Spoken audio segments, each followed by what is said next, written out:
libraries. Yes. Yes. Support your local library. I'm not a nerd. I'm fighting to survive, okay? I'm trying to keep my reputation here. We should do that. We should make money and do that. We're still trying to make money with this, honey. Yeah. Let's pitch it. I'm supposed to be a feminist. What the heck? How dare you not know every woman in existence? I want to look like Joe Rogan when I'm...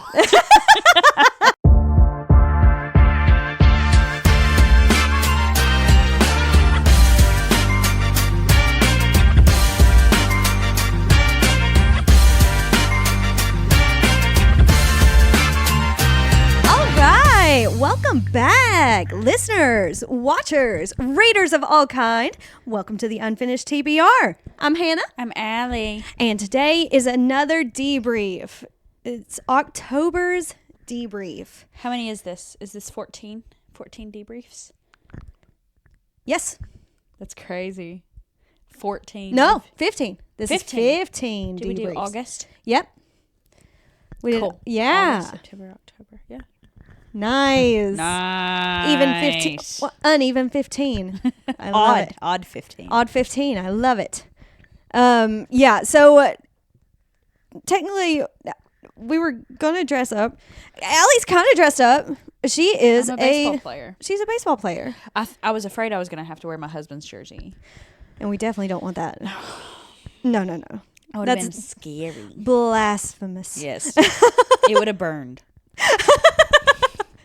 But I did not have anything that resembled Halloween at all that is readily available. Today's task is to unload all that stuff and make it accessible. Yes. So that's what I have to look forward to. So let's make this a long debrief, okay? Let's deep dive into these books, okay? Because I don't want to do that. Also, I have laundry waiting for me, so I also don't want to do that. But since I only got to wear this shirt for roughly 2.5 minutes on the last debrief, I've got my Hallow Thankmas shirt on. Heck yeah. So it works. It still fits. Yeah. So, all right. So let's start with what we are currently reading. Mm-hmm. What are you reading? I am listening to My Roommate is a Vampire by Jenna Levine. I'm only an hour and 23 minutes into it, 15% of the way. It's a pretty short book. Mm-hmm. But it's pretty cute so far. Really? It's cute. Yeah. I'm excited to hear about it. Yeah. I'm excited to finish it because I think it'll be really cute. Yeah. And I am reading this one's cheesy. And I kind of want to talk about it now because there's already been some things that happened. It's called Fall I Want by Oh God. Lyra Parrish. Oh God. So it's obviously rich boy comes to the mountains of Colorado and the girl who works at a coffee shop. Oh, of course. Yes, right. But one thing I do want to go ahead and talk about because I'm afraid I won't remember it for the next debrief. Uh-huh. This is so unrealistic. This girl, so he moves into this mansion because his mom has passed away and he needs to get away. Something scandalous has happened. So he goes to this mansion that his mom had his dad build for them because she was suffering with cancer and she wanted them to have one good summer, one good fall before she passed. So she left it to him and it's called Hollow Manor and it's been abandoned for all these years and he moves in. Mm-hmm. Well, this girl has lived in this town all of her life, and she's seen that there's been no lights on in this house because it's on top of the hill. So it's everybody overlooking. Can see it. Yeah, it's overlooking this small, quaint town. Uh-huh. And so she's a runner, and she decides to run to the house. And back in the day, whenever they were kids, you know how you go up and you knock on the old abandoned house and you run away. Right. Well, their tradition was to turn the knob and it was always locked. So she turns the knob, being like, oh, you're being ridiculous. She turns the knob and the door opens. So she just walks inside and looks around. And so that is just the beginning of the crazy, like, it's just the so crazy unrealistic He buys stuff. her an iPhone because she cracks her phone. He buys her the latest iPhone, and she's just like, oh, okay. Like, not like, she's like, at first she's like, I couldn't take this, but it's like not an obvious, like, I couldn't take this. No, really. She's like, oh no, I couldn't take this. Okay, well, what color is it? You know? Oh God. It's very much so cringy. So I think I'm only like 23% of the way through. But hey, 25. it's fall, y'all. Yeah, fall I want. And it's like a 3-part series so far. Ooh. Yeah. Yeah. But it's fall. So Right. I got to. Right. It's kind of like a Yeah. obligated. Yeah. Mm-hmm. It's Kindle Unlimited. Right. I mean, then it's basically free. Yeah. You gotta get your money's worth with Kindle Unlimited. Right. So. What are you reading? All right, so I am still in the middle of Skeleton Crew, Okay. still in the middle, at the beginning of the Sentinels in the Oakwood. Mm-hmm. I'm about to start 2 Twisted Crowns on my Kindle. Yay. Yes, if that gives you an idea of what I read this month. And I haven't officially DNF'd the Bound by Lies and Fate. Okay. But I do plan on trying to finish that one. It's just, it got to be Halloween, and I was like, I want something specifically. Like, I want to try 1 Twisted Crown. I want, or 1 Dark Window. Yes. I want to try 2 Twisted Crowns. It's a good month for it. Exactly. So I'm trying to get all through this month. I've got next week too. Yeah, we're cutting this off on October 25th, so we're a little ahead. But we still got time. We got a spooky season, so you might get some more spooky reads at November's debrief. So we've got a full week. You might as well subscribe. So. And then I am hoping that something comes up on Libby between now and Monday, because there's nothing going on, and I want something to ride to and from work to, which I've got the second one of that Daughter of No Worlds. Okay. That I could, and it's already on my Audible. Have you already used your Audible credit for the month?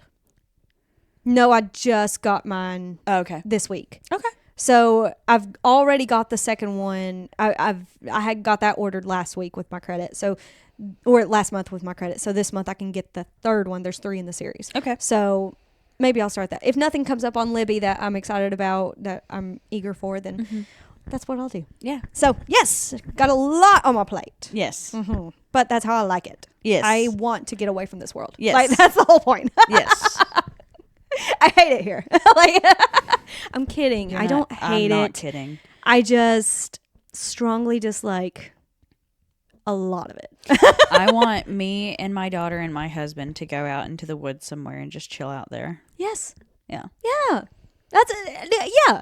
Yeah. I've got a week of vacation coming up in the middle of November. I'm going to, like, you're not going to hear from me. Like, I'm going to be dead, completely under a rock. Yeah. So, and then I won't have as much on my plate because I plan on getting through a bunch in that week, All right. So, first one was you, correct? Yes. On the 29th, I finished What Happened to the Bennetts. I was reading this during the last debrief. I was listening to it. I kind of talked about it, where it was like the mafia or the cartel like shot this man's daughter. You didn't read the description though, so all right. It says Jason Bennett is a suburban dad who owns a court reporting business, but one night his life takes a horrific turn. He is driving his family home after his daughter's field hockey game when a pickup truck begins tailgating them. On a dark stretch of road, suddenly two men jump from the pickup and pull guns on Jason, demanding the car. A horrific flash of violence changes his life forever. Later that awful night, Jason and his family receive a visit from the FBI. The agents tell them that the carjackers were members of a dangerous drug trafficking organization, and now Jason and his family are in their crosshairs. The agents advise the Bennetts to enter the witness protection program the right way, and they have no choice but to agree. But WITSEC, in all caps, I have witness, intelligent, I don't know. Gotcha. But WITSEC was designed to protect criminal informants, not law-abiding families. Taken from all they know, trapped in an unfamiliar life, the Bennetts begin to fall apart at the seams. Then, Jason learns a shocking truth and realizes that he has to take matters into his own hands. Sometimes justice is a one-man show. Even though it's not, because I know how this book ends, and it was definitely not a one-man show. Men just have to feel like they're doing it all, you know. It is. Yeah. I believe I gave this a 3-star. It was average. Nothing groundbreaking. I really don't have a lot to say. I really need to start like making notes, because whenever we get like the books that from the beginning of the month that we don't. I will say this isn't my typical book, so that could also be why it's a 3-star, because I don't know, it just feels too like John Wicky. I read a book earlier this year. I can't remember what it was. It was Assassins Anonymous, wasn't it? Yes, Assassins Anonymous. Where it just felt so John Wicky, and that's how this book felt. It's 3.6 overall on Fable. See, I thought Assassins Anonymous sounded good, but that one doesn't sound as good. Yeah. It doesn't pique my interest like the other one did. Yeah. But if you put it in the same vein, I don't know, like if I was going to try one of them, I would do Assassins Anonymous. It's definitely funnier. Assassins Anonymous, like that helps. Yeah. Yeah. So, yeah, that's all I got to say about what happened to the Bennetts, because unfortunately fortunately for me, unfortunately for everyone else listening and having to experience this with me, I read I love this 17 books. So we're gonna have to get through 17. Nice. No, that's great, because that means you're now like one ahead. Right. I only have to read 15 books a month for the rest of it, and I've got a week left. Nice. So I'm hoping to read 4 books this week to knock it down to 13 a month. Yes. So that way I've got a little room, because I'm currently like knocking it out of the park. So if I can also knock it out of the park in November, I don't have to worry about December. Right. So. Oh, I'm excited. Yeah. I'm getting there, baby. Yes. I'm so happy for you. I've read 90 books this year. I'm going to like have to grovel with an apology if you don't reach Go it. Because I start writing it. Go ahead. Come up with ideas, because it's happening, baby. I'm going to be so proud of you if you do. Oh, go ahead. Go ahead. Just go ahead and be proud. Yeah. Yeah. All right. While we're somewhat in between, right? Somewhat. I'm done. Okay, so while we're somewhat in between, I do want to take a pause and bring your attention to our new wood sign that my boss made for us. Ooh, yes. Everybody ooh. Everybody ooh and ah. Yeah, where's the signs like in Shrek? The ooh, ah. Marvel at the beauty of it. Like, it is genuinely gorgeous, and it's a beautiful piece of wood. So, shout out Tony. Thank you so much. He said he was doing different gauges and stuff and making sure it looked good and whatever. And he said, what better thing to be listening to while working on something for the Unfinished TBR than one of the episodes of the Unfinished TBR. Awesome. So he listened to our back to school episode. Okay. Yeah. Okay. I was like, oh God, which one did you listen to? Because I was thinking Smut versus Spice, Yeah. and I was like, oh God. Oh Lord. Brother, no. Brother, no. So yes, shout out to Tony. All right, so I also had one on the 29th of September, right after our debrief. I read from the 28th to the 29th. I just went ahead and got my Harlequin romance out of the way. So I read To Lasso a Lady by Renee Roszel. Okay. We have part 2 of the Harlequin romance. A very deep discussion about this coming up next week. So subscribe so that you don't miss that. And also, if you haven't watched the Harlequin romance episode, the first one where we pick it. Yes. Watch that also. Watch that also, because that one has the description in there so you can be prepared for what you're going to get. Yeah, it was cheesy. Yeah, it was unrealistic. But aren't they all? Right. That's kind of the point. That's why we grab at these books, right? So for it to be written in 1990, it really measured up to today. Just letting you know. So I gave it a 3 out of 5 to begin with, and I moved it up to a 3.75, which you will hear more about next week. It is 99 cents on Kindle. One thing that really confused me whenever I was looking at these prices, I saw mass market paperback, which is basically like the used stuff on Kindle, was $5.58. But when you look at regular paperback, it was $206.99. What? Yes. If you remember, I sent you guys a picture of it. Yeah. Because I was like, what in the world was this? And that's when Casey flirted with me, and it was nice. But I was like, what in the world? That has to be a typo, right? Who would pay $206.99 for a paperback? Antiquers. That would be insane. Yeah. So I don't know what that's about. There's better prices than that. Get a Kindle. And it'll still be cheaper to buy the Kindle. Like, buy a Kindle and buy this book, and it's still cheaper than whatever that is. Right. All right. Your turn again, my lady. Okay. I then read Someone Else's Shoes by Jojo Moyes. If you remember from this September debrief, I spoke so highly of We All Live Here by Jojo Moyes. Yes. So I decided to give her another shot because I just loved it so much. I did give this a 3.5 star because it was good, but better than average, but I don't think I would put it up there with a 4. Gotcha. You know what I mean? This is what I love about Fable. I love the quarter star ratings because it's so much more realistic, right, for situations like this, right. So I read it from September 29th to September 30th. I will read the description. It says, a story of mix-ups, mess-ups, and making the most second chances. Who are you when you are forced to walk in someone else's shoes? Nisha Cantor lives the globe-trotting life of the seriously wealthy until her husband announces a divorce and cuts her off. Nisha is determined to hang on to her glamorous life, but in the meantime, she must scramble to cope. She doesn't even have the shoes she was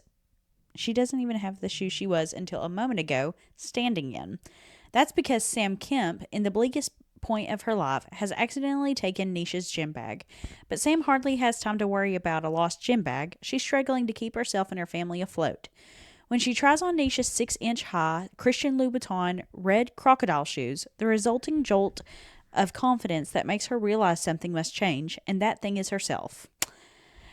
Okay, and it does say full of Jojo Moyes' signature humor, brilliant storytelling, and warmth. Someone Else's Shoe is a story about how just one little thing can suddenly change everything. And isn't that true? Jojo Moyes just has a way to just bring in the humor to where no matter what she's talking about, it is a feel-good book. Aww. Except, and I see that behind us, we do have Me Before You by Jojo Moyes. I have watched the movie. I cannot read that book. So currently, other than the series of Me Before You, after I read another Jojo Moyes later in this month, I have read all of Jojo Moyes' books. Wow. Other than this series. Other than that series. So, yeah. Dang. But, yeah. That's crazy. We all live here. My mother-in-law also read it, and she was a very big fan of it, too. Really? That is probably going to be one of my favorite books of this year. Ooh. And it got me to read all of her books, other than the devastating one. The one you know is going to rip you apart from the inside and leave you just in tatters. Yes. That's because why I've already experienced it. I've had that on my shelf since my first go around in college. Mm-hmm. Mm-hmm. It's been 9 or 10 years. Mm-hmm. And I know what it entails, which is why I've put it off for as long as I have. Yeah. No, I wouldn't read that one first. Get ruined. In fact, don't trash it. Don't read it. Don't do that to yourself. Because why would you? When you have Kristen Hannah who can just like destroy you emotionally even more. Oh God. By the way, The Nightingale is coming out as a movie or a TV show. Yes. Elle and Dakota Fanning are playing sisters. How about that? That's so cool to me. That is so cool. Because that is who I pictured. Really? Yes. So that is like insane to me. That's amazing. Yeah. So. You might have convinced me. Maybe before that comes out. Yeah. All right. What was your next one? I think you had another one, didn't you? The same day I finished Say, Cheese, and Die by R.L. Stine. It was a quick one. It was a quick one. Yeah. Yes. This one is another one of the Goosebumps. Yes. Okay. I gave this a 3-star. Again, it's a horror novel. I would say that this is probably my favorite from the R.L. Steins that I have read. Oh. I think I've read 3 now. I think I'm kind of over 4. I've read 4. I think I'm kind of over R.L. Stein. I gotcha. Maybe take a little break if I need to up my count again. Yeah. So, a picture is worth 1,000 screams if it's taken with an evil camera that has a nasty vision of the future. Julie's future doesn't look pretty, and neither does anyone else's after they're caught in her lens. Things start looking up when Julie gets... Wait, no, this is different. This is Horrorland. Okay, so I'll go ahead and jump to Welcome to Camp Slither. This is done later in this month, but because of Welcome to Camp Slither, I realized that he has a Horrorland and like a series. So it starts out like a Goosebumps? Basic. Yeah, it starts out like with a basic original Goosebumps, and then like halfway through, all of a sudden like cuts and goes to this like amusement park called Horrorland.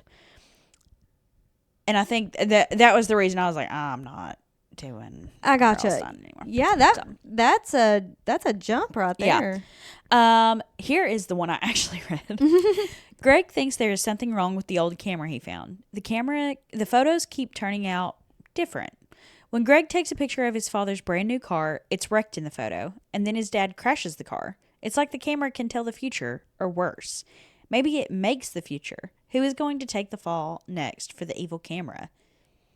So it's a very weird concept because it's like a Polaroid. Yeah. So you take a picture and like he said, like Greg's dad just bought this brand new car. Right. So he goes and he's like, oh, I found this camera. I'm going to take a picture of it. Snap. Pulls it out and the car is like totaled, like smoking totaled. And he looks up, car's perfectly fine. That's crazy. Then gets in a car accident. Yeah. And there's like multiple things that happen and he's trying to get his friends. He's like, don't take because they find it in this house. Uh-huh. So they're like, well, it's not just your camera. We all found it in that house. So they're like trying to take pictures. He's like, no, guys. You know? So... That's a cool concept, though. Yeah. I could see where that would be a good kid's book. I liked it. I liked it a lot. I gave it a 3 stars. It's a kid's book. Right. I read it in one day. Right. It got my count up. There you go. So, what is your next one? You finished one on October 1st, right? Yes, I did. Okay. So it's Amigo. Amigo. It's Amigo? Yeah. Okay. All right. So I thought that was the name of the book. So the next one I read, it was on Libby from the 27th to September 27th to October 1st. I listened to Caraval. Okay. By Stephanie Garber. I have been wanting to read that. So. Wow. Yeah. Let me pull up the description. I should have had that ready. I apologize. Welcome to Caraval, Stephanie Garber's enchanting New York Times bestselling fantasy debut about two sisters swept up in a mysterious competition filled with magic, heartbreak, and danger. Scarlet has never left the tiny island. Oh, yeah. I love like the fantasy books where there's like trials or competitions. Yes, you're going to love this. Scarlet has never left the tiny island where she and her beloved sister Tella live with their powerful and cruel father. Now Scarlet's father has arranged a marriage for her, and Scarlet thinks her dreams of seeing Caraval, the faraway once-a-year performance where the audience participates in the show, are over. But this year, Scarlet's long-dreamt-of invitation finally arrives. With the help of a mysterious sailor, Tella whisks Scarlet away to attend. Only, as soon as they arrive, Tella is kidnapped by Caraval's mastermind organizer, Legend. It turns out that this season's Caraval revolves around Tella, and whoever finds her first is the winner. Scarlet has been told that everything that happens during Caraval is only an elaborate performance, but whether Caraval is real or not, she must find Tella before the 5 nights of the game are over and her sister disappears forever. Oh my gosh. Oh my gosh. It was... Now, this is a series, right? a 3-book series. I'm waiting on the second one now. Yes. So that's one of the ones I hope come up here before Monday. So this book could not have been done any better. Mm-hmm. In someone else's hands, this idea could have gotten completely butchered. Right. I'm talking hacked all to pieces. But it ended up being absolutely phenomenal. Mm-hmm. Stephanie Garber has that little bit of magic. Yeah. Because she's the one that wrote the Once Upon a Broken Heart series. And that was like halfway a cartoon for me. So I know she already had a little bit of magic, but to do what she did in this book, there were so many moving pieces that I can see so clearly how it could have been so hard to follow if it was anybody else writing it, if they didn't have that drop of magic, right? You know,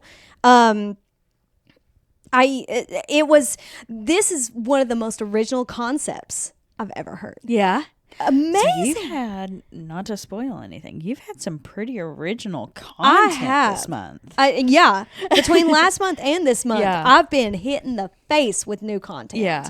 It's been crazy. Whenever you experience books like this, does it not almost make you like a little bit mad at the people who kind of follow the same? I'm like, dude, like come up with something new. It makes me rethink things. Yeah. But I mean, I still love those books too. But these have my attention. Yes. Because they're original. Yes. Because it's something different. Books like this have my attention right now. And I love it. I haven't, obviously this is the first one, but I haven't seen why I heard the person or saw the video of somebody saying that you should read this series before the Once Upon a Broken Heart series. I haven't seen the connection yet, but obviously there's still 2 books to go. So maybe the connection will come to light in the next one. Maybe it'll be the third one. Either way, I'm enjoying the story so far, and that's what matters. Yeah. So, Julian is him. Yeah. And he knows it. Mm-hmm. He knows he's him. Wow. Yeah. I gave it a 4.25 out of 5. It's a 4.0 overall on Fable. It's on Libby, and the cheapest option is $6.87 on paperback. Nice. That's going on the TBR. It has to. Yeah. And you'll see what I mean about all the moving pieces, because it's one of those things like you can't trust your senses. You can't trust that what you're seeing is real. Okay. And so you have to rely on yourself to differentiate. Now, did you say that you listened to this? Yes. Okay. Yes. And it's a fairly quick read. Like I started it the day and like right after our podcast on the 27th. And while I was doing the dishes, literally just did the dishes and was 10 or 15% of the way through already. Yeah. Super quick read. Yeah. Okay, cool. Cool. All right. My next one was on the 8th. So I think you have like 3, right? Yes. On October 3rd, I finished The Love Haters. I love the way it feels to be a hater by Katherine Center. Now, something cool about this, I'm gonna tell you the female main character's name. Allie? Katie Vaughn. Yes! You're joking. I swear. Katie Vaughn.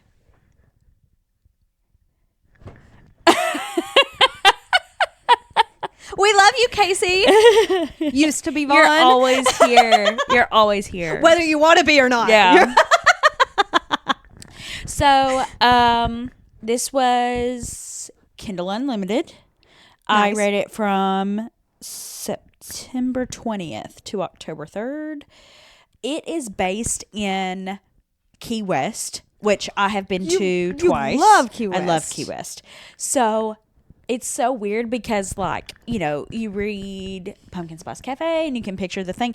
It's so weird whenever they're, like, discussing where they are. And I'm like, no, I know exactly what you're seeing. Yes. Like, I don't even have to, like, dream up of what you're saying because I know exactly. And it's based, how cool is this that? guy works for the Coast Guard. And he is like he flies a helicopter or like he's like a diver and he like saves people. The whole thing is he saved Jennifer Aniston's dog and he got like he got a viral video from that.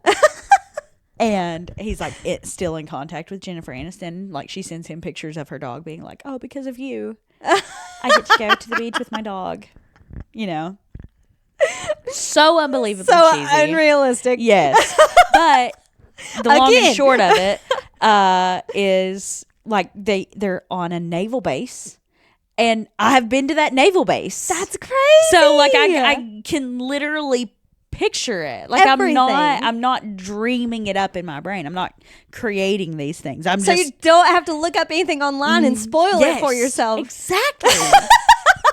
Exactly. Make fantasy places so based off of real places. Please. And it's so weird. What? It's so weird because, like, have you ever heard them talk about, like, oh, there was an elm tree in the wood? And you're like, I'm just picturing a tree because I really am not 100% sure what an elm looks like. Right. You know, I can picture an tell oak. It's an aspen because of the way it is. Yeah. Yeah. Literally. I know what an oak is because I'm pretty sure we have like oaks everywhere. Yeah.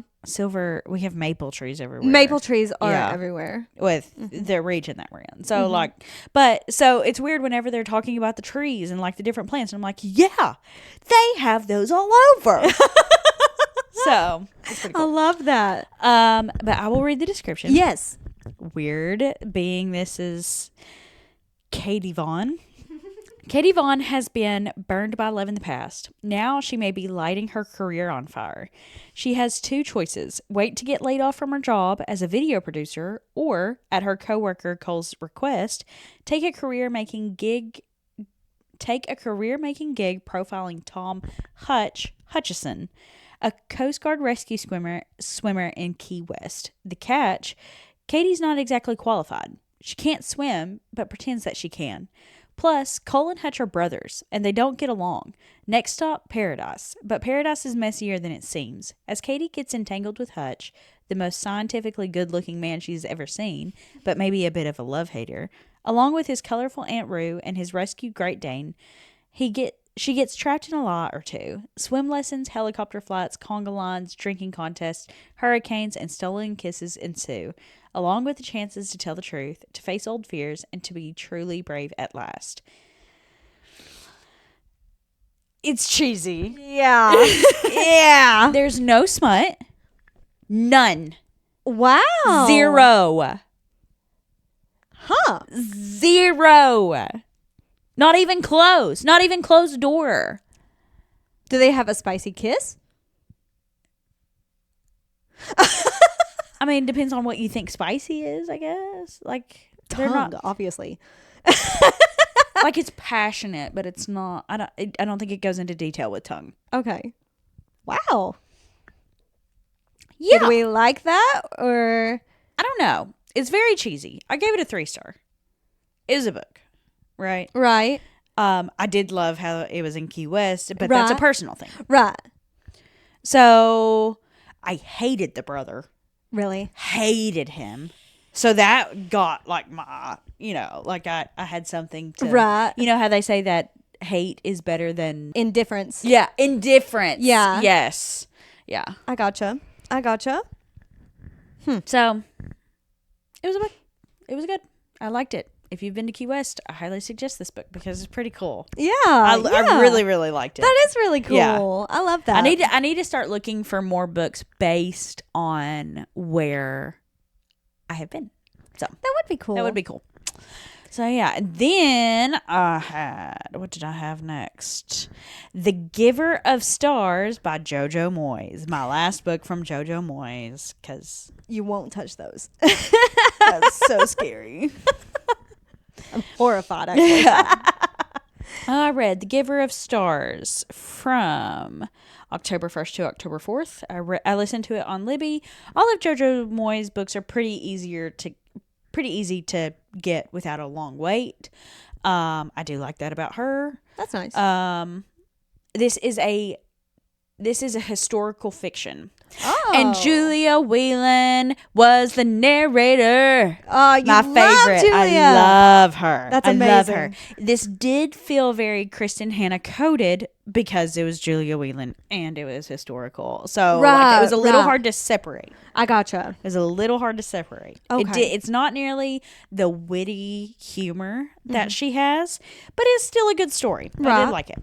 So, Alice Wright marries handsome American Bennett Van Cleve, hoping to escape her stifling life in England.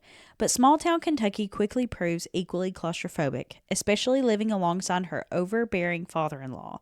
So when a call goes out for a team of women to deliver books as part of Eleanor Roosevelt's new traveling library, Alice signs on enthusiastically. The leader, and soon Alice's greatest ally, is Marjorie, a smart-talking, self-sufficient woman who's never asked a man's permission for anything. They will be joined by 3 other singular women who become known as the Packhorse Librarians of Kentucky. What happens to them and to the men they love becomes an unforgettable drama of loyalty, justice, humanity, and passion. These heroic women refuse to be cowed by any men or by convention, and though they face all kinds of dangers in a landscape that is at times breathtakingly beautiful, at others brutal, they're committed to their job, bringing books to people who have never had any, arming them with facts that will change their lives. So, This is a true story. Eleanor Roosevelt did do the traveling library. So that was read really cool. a story about the traveling library. Boxcar Librarian? No, it was something like the other part of it was that she was one of the blue people of Kentucky. Oh, yes, cool. So it had both. Yeah, the fact that it was the traveling library and she was blue. Yeah, and I cannot remember that. Aunt Sherry recommended it. Yeah. And I cannot remember what it was. The Bookwoman of Troublesome Creek. That's it. Okay. That was the first one. The Bookwoman of Troublesome Creek. So I've heard of this concept. I've heard of that. So that's really cool. I actually really loved that concept. Yeah. I think Eleanor Roosevelt really had it going on with this and traveling people library hated stuff. it. What the heck? Yeah. Yeah. What? Yeah. Oh, we can't have women riding on horses and giving people free books. But I had to pay for books. So why shouldn't everybody else have to pay for books? Like, what? Right. Right. Yeah. It's so dumb. If I had to pay for them, then so does everybody else. That's so dumb. What? Wouldn't you rather somebody get access that wouldn't normally have access? Go libraries. Yes. Yes. Support your local library.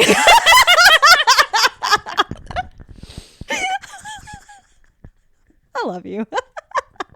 So, I really liked it. Jojo Moyes, even though she is a English writer, she was able to talk about America. She did a lot of her research. So that's awesome. I don't know if she came and visited. Right. But I was shocked at how well America was written as somebody who lives around the same area as the books that were talked about. That's awesome. Yeah. That's awesome to know that that took a lot of research. Yeah, because I couldn't write about London. That's for dang sure. For dang sure. I'd be like, do they still have cobblestone streets? I'd be like, it's raining. And I'm like, you can 87% see Big Ben from everywhere. Yes. I'm like 87% correct if I just put it's raining, All right. So what did you have next? Then I had Demon Copperhead by Barbara Kinsolver. This is rated 4.4 overall. I did give it 4-star. This is a retelling of David Copperfield by Charles Dickens. Charles Dickens wrote David Copperfield. This is Demon Copperhead. Okay. So it's kind of like James. Yes. Okay. Yes. That's exactly what it is. Gotcha. Yeah. Gotcha. Alrighty. Yeah. So I'm locked in now. Okay. Set in the mountains of southern Appalachia, Demon Copperhead is the story of a boy born to a teenage single mother in a single-wide trailer with no assets beyond his dead father's good looks and copper-colored hair, a caustic wit, and a fierce talent for survival. Relayed in his own unsparing voice, Demon braves the modern perils of foster care, child labor, derelict schools, athletic success, addiction, disastrous loves, and crushing losses. Through all of it, he reckons with his own invisibility in a popular culture where even the superheroes have abandoned rural people in favor of cities. Many generations ago, Charles Dickens wrote David Copperfield from his experience as a survivor of institutional poverty and its damages to children in this society. Those problems have yet to be solved in ours. Dickens is not a prerequisite for whatever. What is this? Why are we getting deep like that? Yeah, read the book. That was unnecessary. So we ain't trying to hear all that. Yeah. What the heck, dude? I gave it a 4-star. This is a pretty long book. Aaron had to do a side job one day. It's 560 pages. Wow. And that's so hefty. Me and Isla had a lazy day, and she watched Minnie Mouse, and I listened to this book laying in bed. Me and her, we ordered Dunkin'. She had a nice little muffin. We laid in bed and ate muffins and drank coffee and did what we wanted. That sounds like such a dream. And she is such a little cuddlebug. Oh, love that so much. Love that. This is another story where it is based around where we live. Yes. So Southern Appalachia. Yes. A lot of it takes place in Knoxville. No way. Yes. A lot of it takes place in Knoxville. Now, this is based in like the 90s. I have to ask, have you read No. Okay. I would like to. I did do a comparison. Okay. Because they have there's a website out there that compares the two. Okay. So if you can do the Cliff Notes or whatever of David Copperfield. And it's pretty spot on. I really liked it. And I loved going back to the Cliff Notes of David Copperfield and being like, "Oh, this is who that's supposed to be." Right. I like that, Nice. like a different take on it or whatever. Right. Is it set in the same area or no? That's okay. David Copperfield is in probably it's Europe. Yeah, probably Europe. Yeah. So, but they go to Bristol. They go they talk about the state lines, how Bristol's in Virginia and Tennessee. It's crazy. It's crazy. So that's 3 books you've read this month where you know the locations. Yes. That's crazy. Yeah. 3. Wow. It comes in phases. Yeah. They come in 3s. Yes. That's awesome. They come in 3s. What was that? I come in peace. Oh. You said. I come in 3s. All right. What was your next one? I'm not a freaking nerd. You say after you read 17 books in a month. Listen, I'm not a nerd. I'm fighting to survive, okay? I'm trying to keep my reputation here. There's something else I wanted to say about Demon Copperhead. Oh, sorry. No, I can't remember. It is a very sad book. I'll be kicking myself. Right. Oh, I do this every debrief. I need to start making notes. Yes, you do. I know. If only there was a notebook that allowed you to.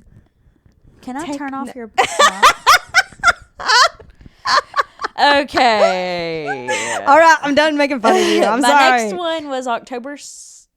one was October 9th. Okay, so I had one between October 6th and October 8th, and you'll enjoy this one. I read We Used to Live Here by Marcus Kliewer. Now, you're pretty mad at me because of this book. I am. I am. So I'm not going to read the description because Allie already read this last year. And you told us a scene. Yeah. You talked about that scene up in the attic with the flashlight and the lady with their face covering. Tell me why it was 10 times more horrific than you described. Like, I have thought on that for a year now. That scene you told me. And so it started coming up and I was like, oh, I know what's happening. I did not. I didn't know what was happening. I was like, no, this is the same, but it's worse. Like in the scarier sense, not in and the... it got worser. Oh my gosh. And also, lady, we're going to talk about how did you... Okay, so here's another scene. I didn't want to spoil a bunch. So here's another scene. I'm going to spoil it for you. So if you don't want to know, I've got chapters down below. You can skip ahead to the next one. Okay, so there was the scene like a few chapters before then where she went downstairs for something. The girl in the ran middle away, of the night. right? No, this is after the girl had already come back up. Okay, so she had to go downstairs for something. It was the middle of the night, and she went downstairs. She noticed that the basement door was open. They always keep it locked. How was it open? Or they had locked it back after Jenny had come back up because Jenny had hidden out down there earlier. She was like, that's not going to happen again. So she locked it up. So how was it open? And so she goes to the top of the steps and she really doesn't want to go down, which I totally understand. I was the same way at Mom and Dad's. And so she just hollered down there and she was like, Jenny, come back up. And she sees these two eyes. Yeah. And she was like, come on, Jenny, let's go back to bed.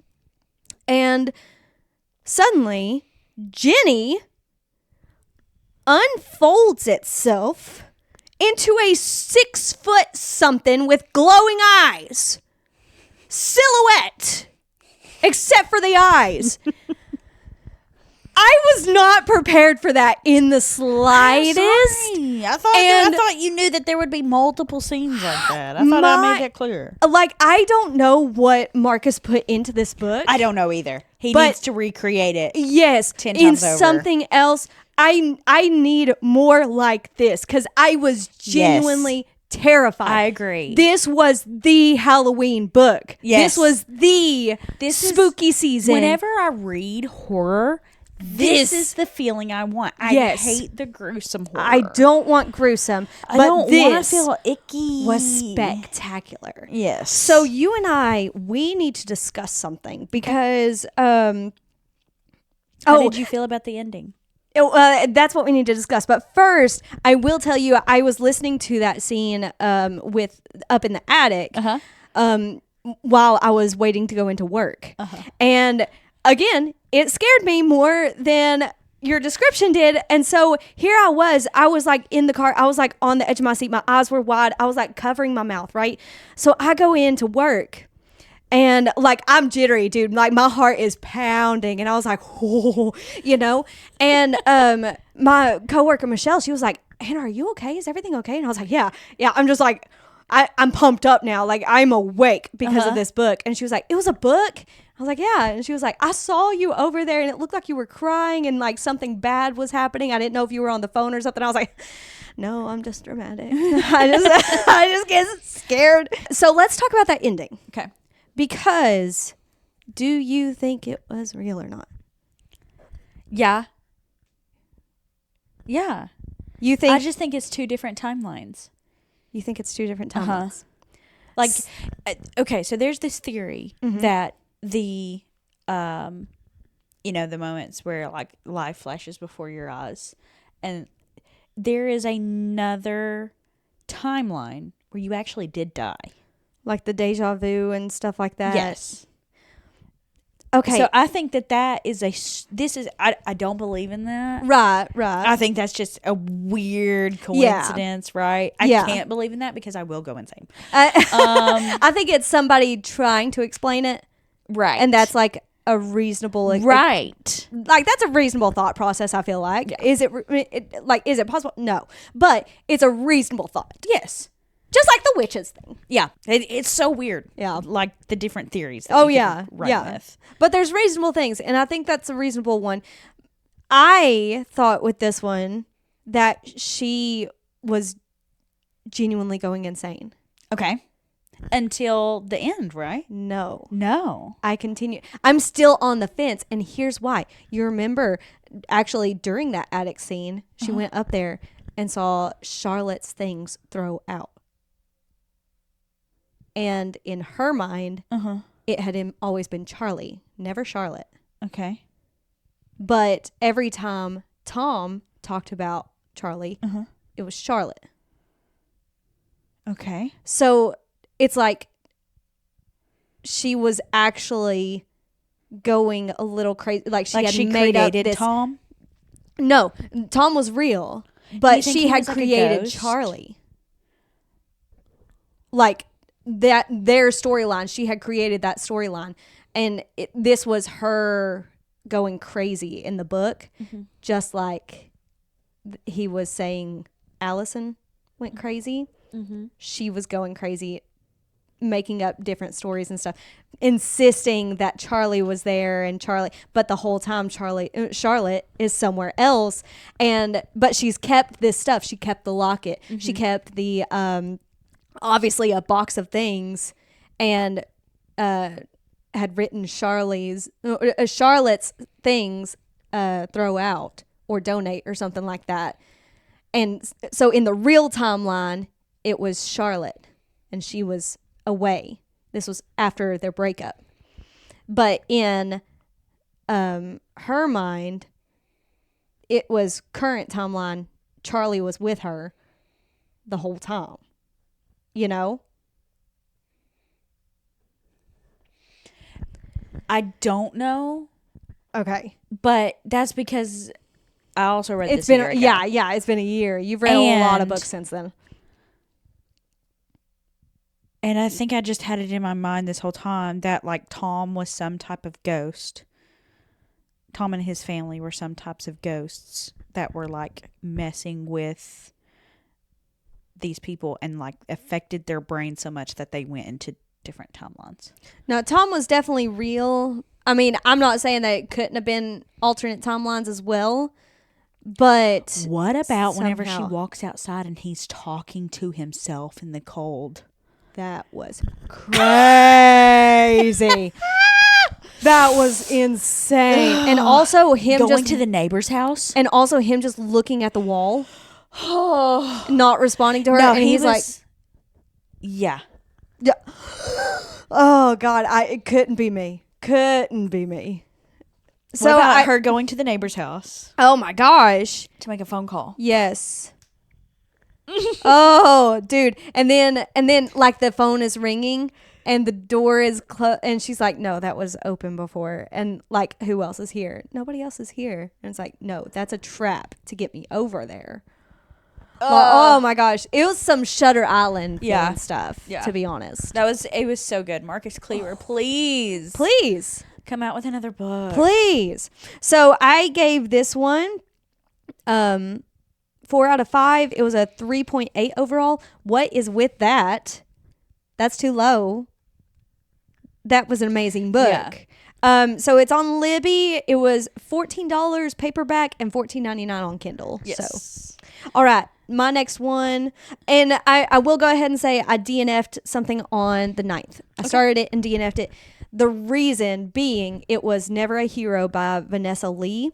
That is the second one in the Only a Monster series. that I read a year ago. Okay. September of last year. Okay. The only reason I DNF'd is because I'm going to have to try again. I'm going to have to read the first one again. It was too much that I had forgotten. Mm-hmm. So I've got them lined up now, and they're within 2 weeks. The holds are within 2 weeks of each other in order. Okay. So I'm going to pick it back up. It wasn't a testament to the book itself. I was already in it. It's just I wasn't fully enough in it to remember the references. Right. So anyway. Okay. From October 6th to October 9th, I did my reread of A Court of Mist and Fury. Nice. The reason I skipped A Court of Thorns and Roses is because I had already read this 2 times. Gotcha. Now, granted, it was probably like 2 years ago, but definitely before Isla. And also, Court of Thorns and Roses, it's like lower on my list of favorite ones. At the time, though, it was way up there. You know? I love the trials. Right. If I could just read the trials. Right.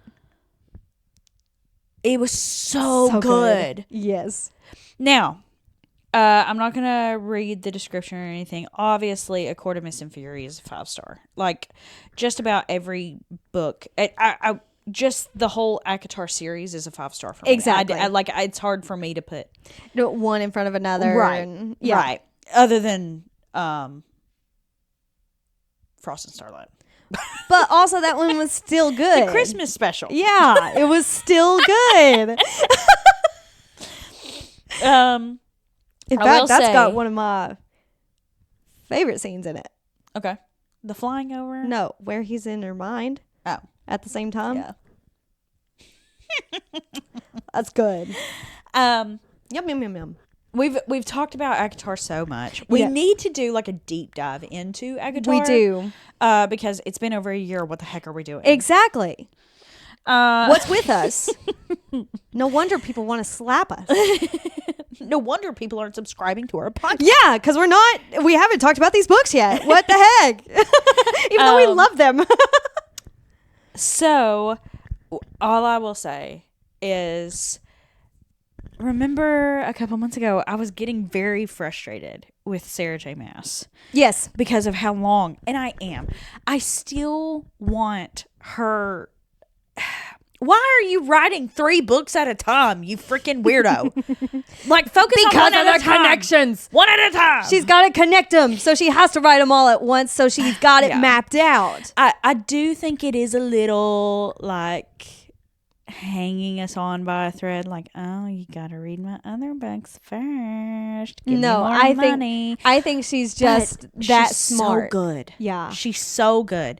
I was able to read a 24-hour book and I couldn't put it down the second time reading it. Mm-hmm. And I was so into it again. It was so good. So props to Sarah J. Maas for that.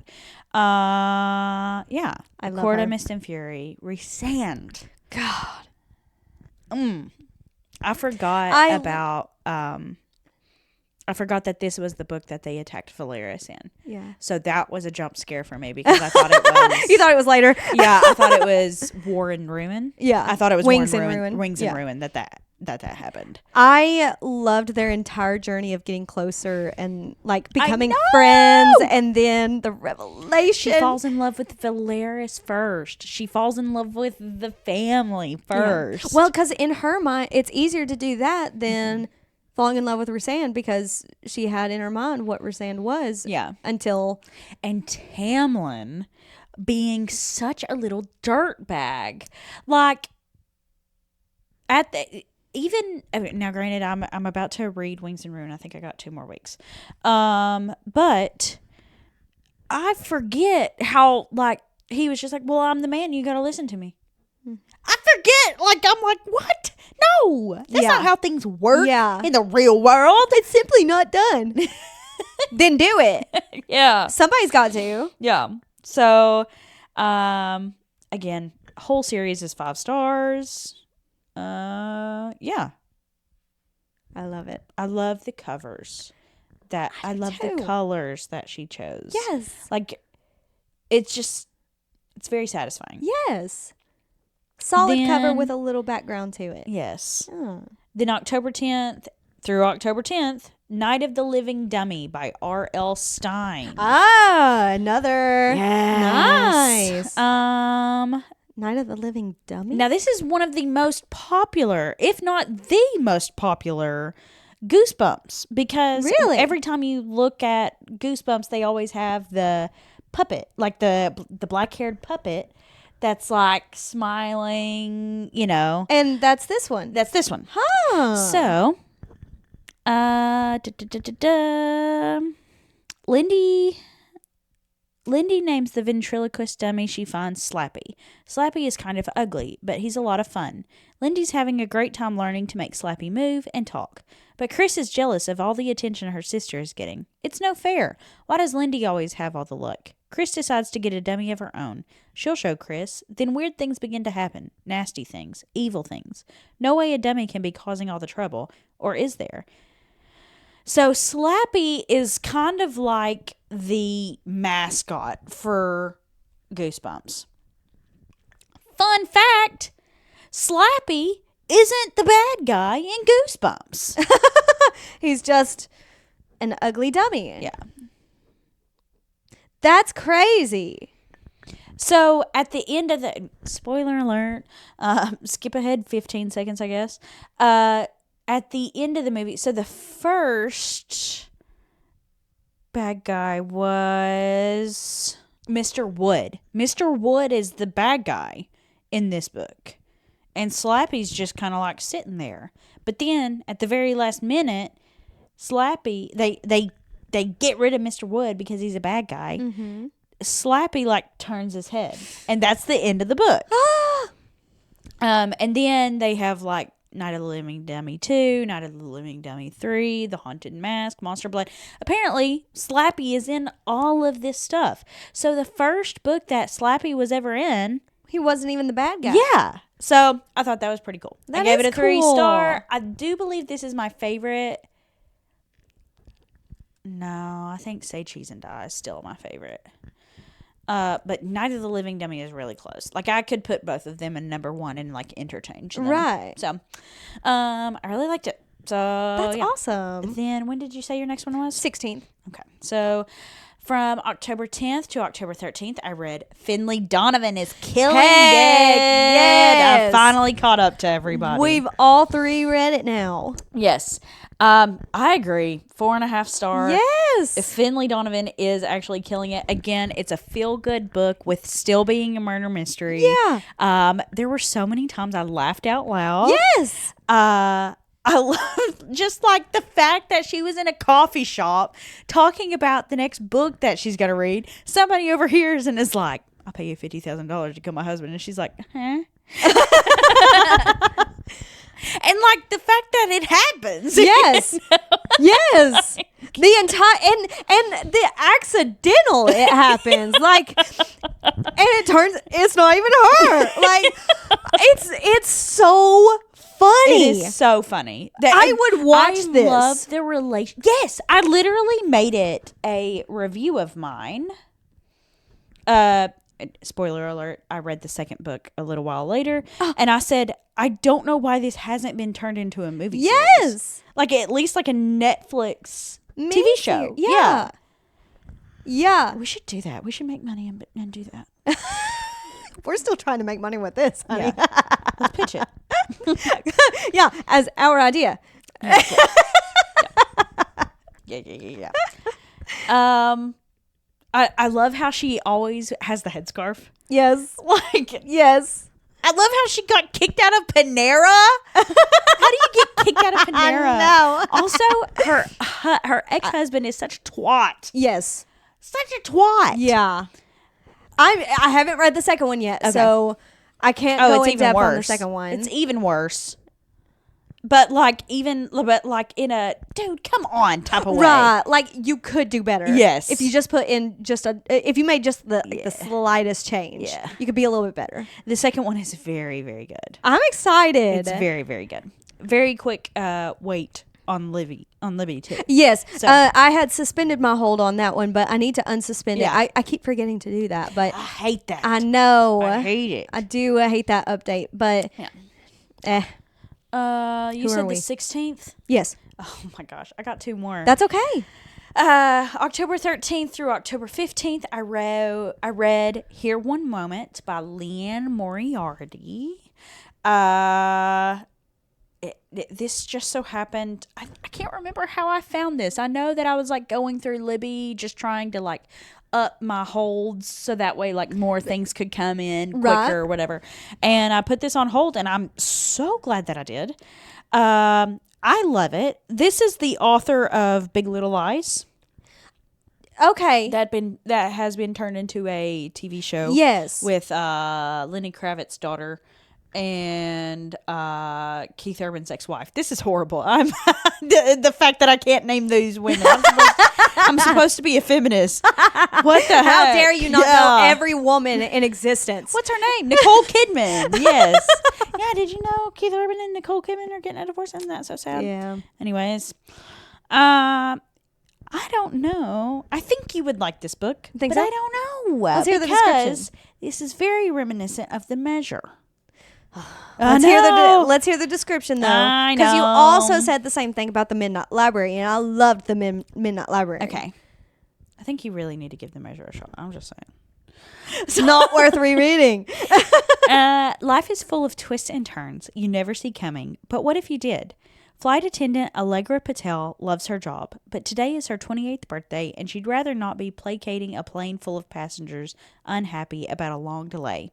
There's the well-dressed man in seat 4C, desperate not to miss his daughter's musical. A harried mother frantically tries to keep her toddler and baby quiet. Honeymooners still in their wedding finery dream of their new lives, while a chatty emergency room nurse dreams of retirement. Suddenly, a woman traveling alone stands. She walks down the aisle, making predictions about how and when passengers will die. Some dismiss her. They don't believe in psychics. Some are delighted with their prophecies. Their lives will supposedly be long. Others are appalled. Then, a few months later, the first prediction comes true. So, again, this is like The Measure, where, like, they have a timeline. They're like for example, she goes up to one guy who just experienced the young death of one of his best friends, and he is 29, and he's like, this guy didn't lie, like he was supposed to live forever, right? You know, what the heck?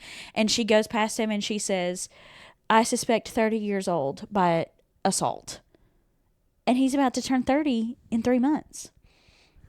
And Allegra Patel, who was the flight attendant, she goes up to her and she says, I suspect suicide, 28. And it's her 28th birthday. And she's like, I'm not depressed. Suicidal, yeah. Like, what could I possibly do? And so it's weird because, like, 2 or 3 things happen and, like, the predictions are coming true. And I will warn you, it does deal with child death. Oof. Yes. And it made my heart right pitter patter, you know? Right. So I really liked it. I love books like that where it makes you like really it dives into the thought of what do you do with the amount of time that you have left. Right. There's nothing you can do to change it. Right. But what do you do with the amount of time that you have left?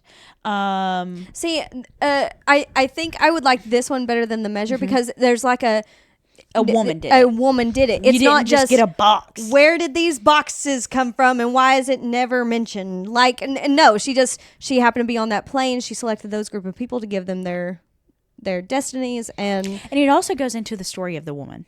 Okay. It like does a life. It talks about her life. Okay. And I love it. Yes. Yeah. That's so much better than The Measure, and I will be giving it a shot because 4 stars. Awesome. I highly suggest it. I highly suggest it. I really liked it.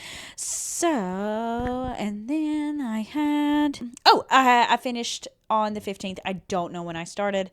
Good Energy by a doctor. It's a nonfiction.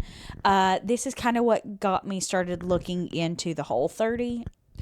I did not do it. I made it 2 days and I was like, girl. Could never be me. It's it's really interesting. I don't have the life. It does not fit into my lifestyle. Gotcha. Where it's like I don't have time to meal prep. I don't have time to spend like so many hours. Yeah. You know, I can't. I cannot fit this in. No. I'm doing a half 30 where I am still watching. Right. But, you're watching what you can, yes. but not going out of your way to get the others. Oh my gosh. Right. Yes. Like I'm not going to make my husband suffer. But it's the whole reason for Whole30 is you're getting rid of all these anti-inflammatory, or you're getting rid of all these inflammatory foods. Because I read in this book, people are able to come off of their allergy medicine. Yep. People are able to come off of their antidepressants. People are fixing their blood work is changing. All because of the foods that we are putting in our body, which is a given. Yes, everything America, has additives. Yes, America is the world's worst at putting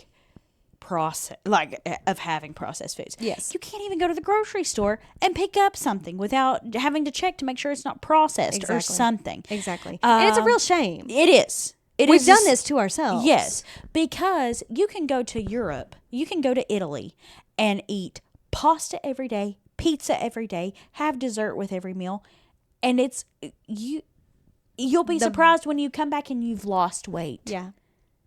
Because not only do you walk a lot of places, but also those foods they don't have preservatives. That are typically like absolutely terrible for you here if you eat too much of it. Like you'll blow up like a balloon here because of what is in the food. Everything there is just as fresh as can be. Yes. And that makes all the difference. Yes. Now, she also, in this book, talks about the benefits of saunas and ice baths. Ooh, I can do saunas. I can do a sauna. I cannot do ice baths. Daniel got one for Christmas tub last year. And he's like, you should try he get sometime. started on the Whole30? Do you think that Whole30 is kind of what got them? Because it's a lot of the same stuff. I think it was just, I think it was more Joe Rogan doing the ice bath and sauna. Okay. And here he is. I don't know how old he is. He's like 40 or 50 or something. And he looks spectacular. And so they're like, I want to be like him. He also doesn't have a 9 to 5. That'll do it to you too. That'll do it too. Yeah. Yeah. Let's also not forget that we're not privileged with the podcast. We're trying. We're getting there. We're trying. We're at 324. I want to look like Joe Rogan when I'm I'm pretty sure Matthew would love me more if I looked like Joe Rogan. But yeah, it was very good. It was very interesting. I just wish I was at... I need to prepare myself. I probably need to do like 3/4 30, half 30, 1/4 30. Work up to Whole 30. That's probably what I should do. I think that's the problem with a lot of diets and stuff. And all of a sudden, you start and you can't stop. And going if you do, cold you're a turkey failure. Yes. Is not good for you either. No. Because that'll send you spiraling into depression. Because bread is so good. Yeah. But it's cheese, so bad for you. Whole30, you can't have cheese. Yeah, you can't have bread. You can't have beans. You can't have corn. You can't pry that out of my cold dead hands. Like I will. It's tough. Still be grasping it. When I'm dead. Yeah. And that might be the thing that kills me. I'm happy with that. Yeah. I accept that. But like, yeah, I think going 100% in. I understand it, but also you have to be in the mindset to do it. Yeah. If you're even slightly on the fence, you're going to not get there and feel like a failure. Yes. Even though you're not, because that's a normal human experience is to not be able to go cold turkey on something. Yeah. Matthew could all day long because that's the type of person he is. Once he's in, he's in. But I am let me dip my toe in, see how the water feels. Yes. Let me get accustomed to it. Before I go jumping in. Yeah. No. Also, I don't like getting my hair wet. I'm not a nonfiction person, I think. I've read quite a few nonfictions. Mostly it's memoirs. This is not a memoir. It's just like an instruction book. I put a question mark on it. I don't know when I started it because I started it like January. I kept getting it as a library and I kept picking it up and putting it back down and picking it up and putting it back down.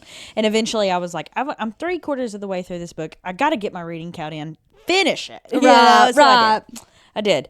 And yeah, it gives you things to think about. Yeah. But again, it's a slowly apply it. Yeah. Yes. Yes. And then that was my last one until the 17th. Okay, so on the 16th, between the 10th and the 16th, I read His and Hers by Alice Feeney. Oh, that one's a good one. Wow. Okay, did we already read the description? Because you read it, right? Yes, I have. Yes. Okay, so we've already read the description for this one. Go back and listen to our other debriefs. May or June? May or June. I think it's May. That feels right. Yeah. So, oh my gosh, this lady is the queen of misdirection. Isn't it so weird how like at the end of every chapter, it's like, is it this one? Right, right. I was, which I'm a gullible person as it is. And so every time there was a little speck of evidence, I was like, it's this person. I know it for sure. And then new evidence would come to light. And I'm like, it's this person. I know it for a fact. And then something else would come up and it'd be back to this person. No, it is you. I knew it the first time. And then a new piece of evidence. And then a new piece of evidence is like, okay, it's this third person. Forget the other two. And it was just like so much hopping around. I am not a good detective. I'm not. I accept that about myself. I'm fine with that. I don't know if you mentioned this whenever you read it, but this is a huge trigger warning. Huge trigger warning. I feel brutal. Like Sometimes I Lie is a bigger trigger warning. It needs a bigger trigger warning than this one does. No, they're about the same for me. You think? Yeah, because I mean, this still because I don't care what society says adulthood is. Those are children. Mm-hmm.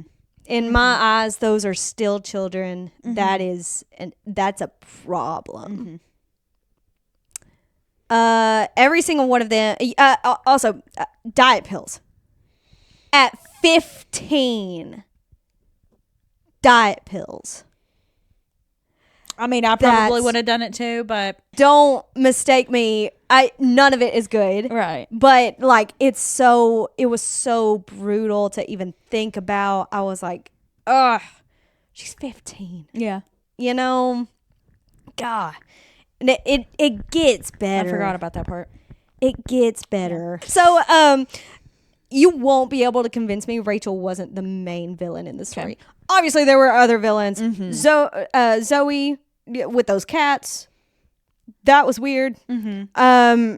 Obviously, the other girls were still villains as well, but Rachel was the root of it all. Rachel was the one that was the gang leader. Yeah, like the first one, right? First one. What's weird is I wish we would have gotten a little bit more of her story and her background. What made her like that? We would have gotten more of the principal. Well, that too. We didn't get enough of the principal. But like, I wanted to know what made Rachel that way. Obviously the other girls were just followers, and it became like they were part of the cool club. And so, but Rachel is the main one. How did she become what she was? Because that was learned behavior. She had to have learned that from somewhere. Mm-hmm. So that doesn't excuse it, but I would have liked to hear a little bit more about that myself. I think I might like this as much as Rock, Paper, Scissors. Yes. Except it's quite a bit darker. It is. Like it's two sides of the, it's like two different paths you can take with the same ending result of how you feel about the book. If you want to go a little darker, you can with His and Hers. If you don't want to go as dark, you can. If you want to go more jump scare, go Rock, Paper, Scissors. And you get the same result, the same feeling at the end. Yeah. I feel like. Yeah. That's my views. I gave it a 4 out of 5. It is a 4.0 overall with less than 400 reviews on Fable. That's crazy. Yes. It's on Kindle Unlimited. It's on Libby, or it's 1064 paperback is the cheapest option. Give me my paperback. All right. Break time, and we shall return. Now take a moment for these ads. If only. And we are back. And we are back from our regularly scheduled ad break. Which was nothing. If you want to sponsor us, please reach out to us. Comment, come find us on social, or email us. So, from October 15th through October 17th, I read the second book from Finlay Donovan series. Nice. Finlay Donovan Knocks 'Em Dead. Yes. Again, it's such, like, the humor in it gets me so good. There was one, I didn't write it down. I wish I would have. But there's one scene where, like, her and Vero are like crouched in a corner and it's like a tense time, and Vero is keeping a secret this whole book, and so Vero's like, I can't go through this without telling you, and she's like, I know, Vero, I love you too, but that's not the time. She's like, no. Long. I mean, it's just stuff like that again. I love it. Yeah, I mean, the humor just is there for me. In my review, I put that I want this to become a series. Yes. I'm gonna reach out to Netflix so I can be the first one to do that. Don't you dare reach out until we do. And I'm getting it TM'd. Allie alt TM. I gave this another 4-star. It's so good. I'm very, very, very excited because it follows along with the end of Finlay Donovan, where she finds out who they're looking to. Like the whole big picture. Yeah. Ooh, so there is a third one.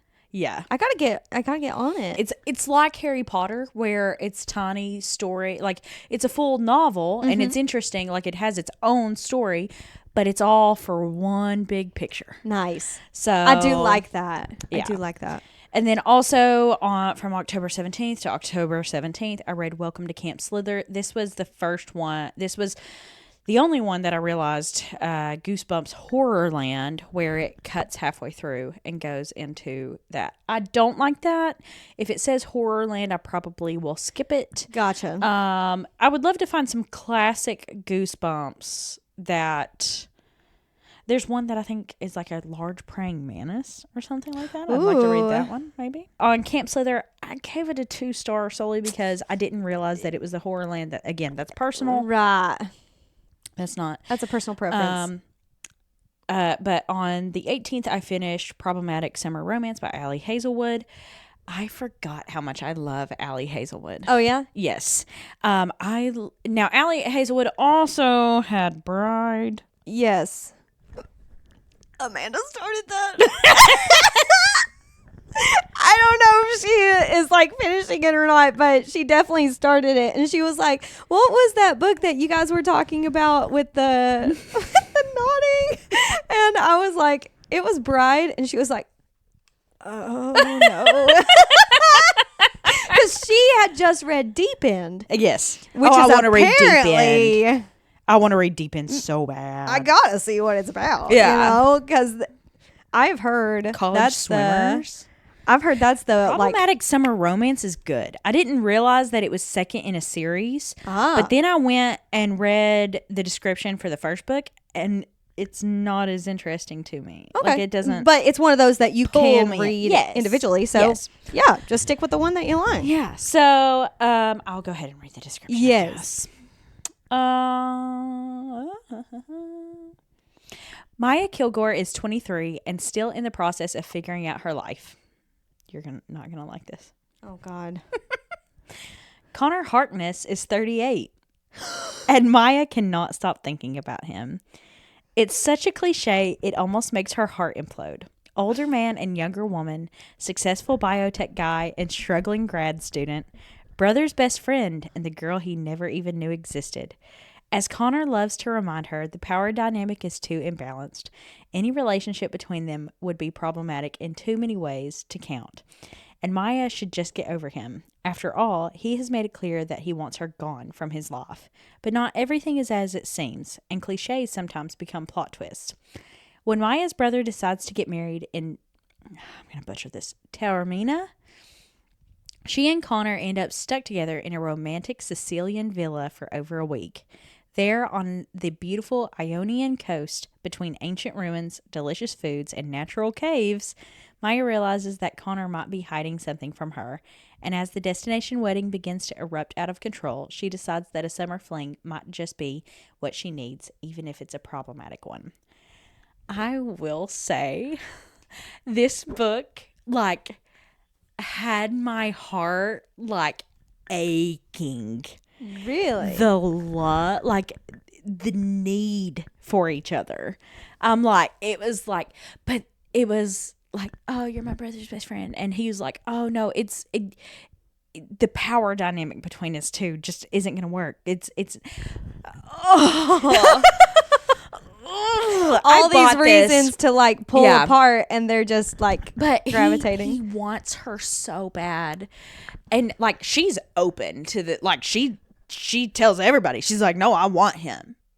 She's like sassy about it. She's like, oh, but I'm just too young and stupid for you. And she's like, I don't know what I want, even though I'm 23 and I've been to all around the world, because she like traveled to Sweden for college. Mm-hmm. She's like, I've had all these life experiences, but that's not enough for you. And he's like, it's not enough for me because you're too young. You don't know what you want, and like all this other thing. And then like there's this one moment where he's like, do you know how hard I have to sit here and fight to know that I want you so bad, but also know that it's not good? And I'm like, stop fighting. Just do it. Stop. And just do it. Literally. So I really liked this book. And like, the more I think about it, I gave it a 4-star. I might bump it up to 4.5. Oh, wow. The need that he has. Right. Where he's like breaking down and he's like, oh, I love it. Oh. All right. So after that, I read from the 5th to the 19th. It did take me a little while because it was on my Kindle. It was on Kindle Unlimited. Yeah. I read One Dark Window by Rachel Gillig. So good. So good. I love how we say 2 weeks to read a book is a while. That's like pretty good for normal people. Yeah. Yeah. You're not wrong. But after consuming audiobooks at such a rapid pace, this feels like an eternity. Yes. So I have fallen for the trap of instant gratification of finishing a book, in a couple days. Right. That's not always the case, but that doesn't stop the book from being good. Like, this was a really good, but a really well done book. That took a lot of thought with this magic system. I'm not going to read the synopsis because Allie read this last year. Yeah. Another one that Allie read last year. You've been killing it on these recommendations. I rated it 4-star. I rated it 4 as well. Okay. Yes, it's a 4.3 overall on Fable, and it's got 132,000 reviews. Raven you. Oh, Raven you, dude. Like, okay, I'm not going to lie to you. I had seen art of him already. Mm-hmm. And I knew he had the hooked nose. And so I was reading for it. Mm-hmm. Because I was like, that is so... That's not conventionally attractive. So I was like trying to find where she said hooked. It wasn't until like 75%. It was after like their first time. Mm-hmm. And she was like going down his hooked nose. That's the first. She said it was, large and imposing.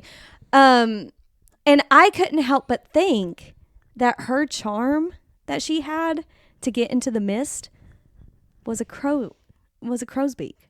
Okay.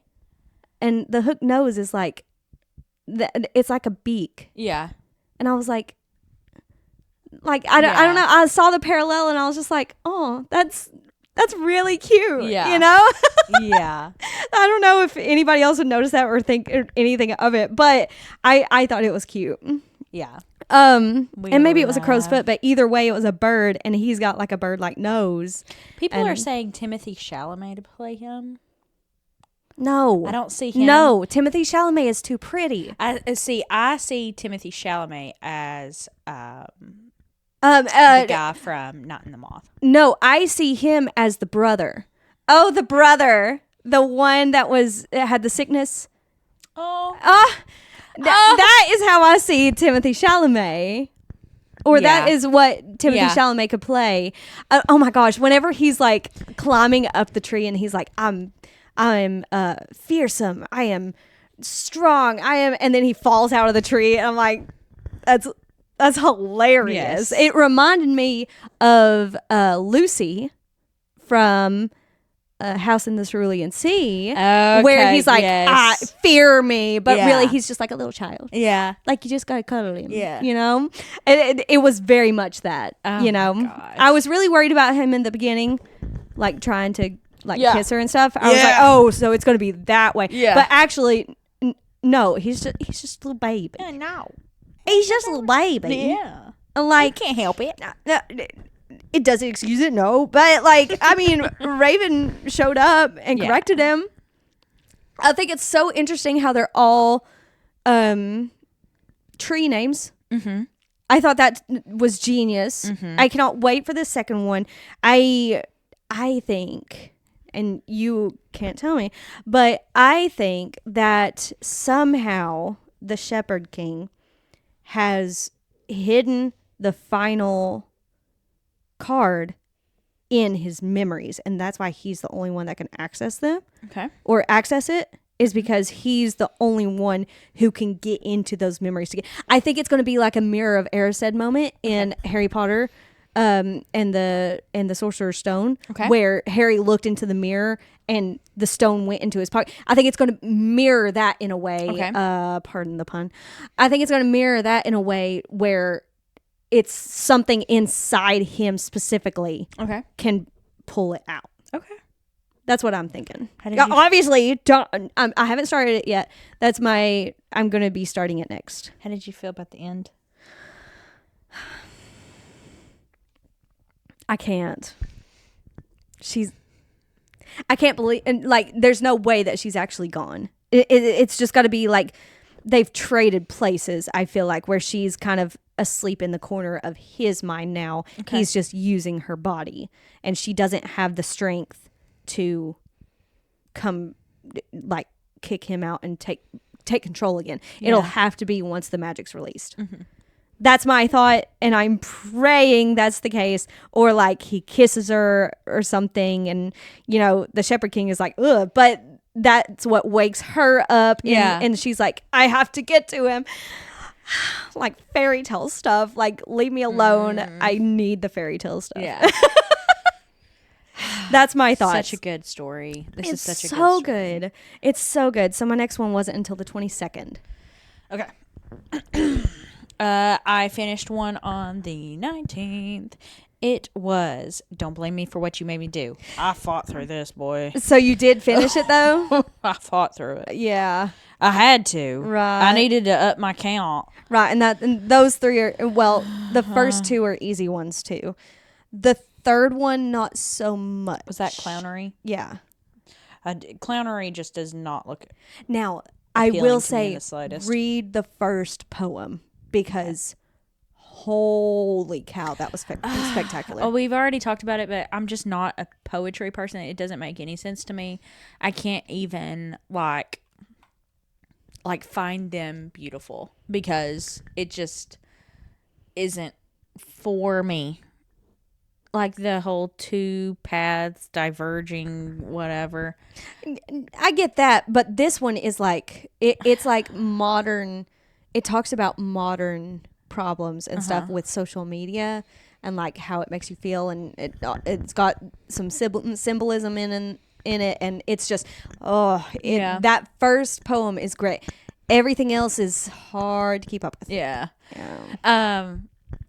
Talking about like reading poetry, I can't even read like song lyrics because I can listen to songs and I love it. But reading them out loud, it's like, ugh.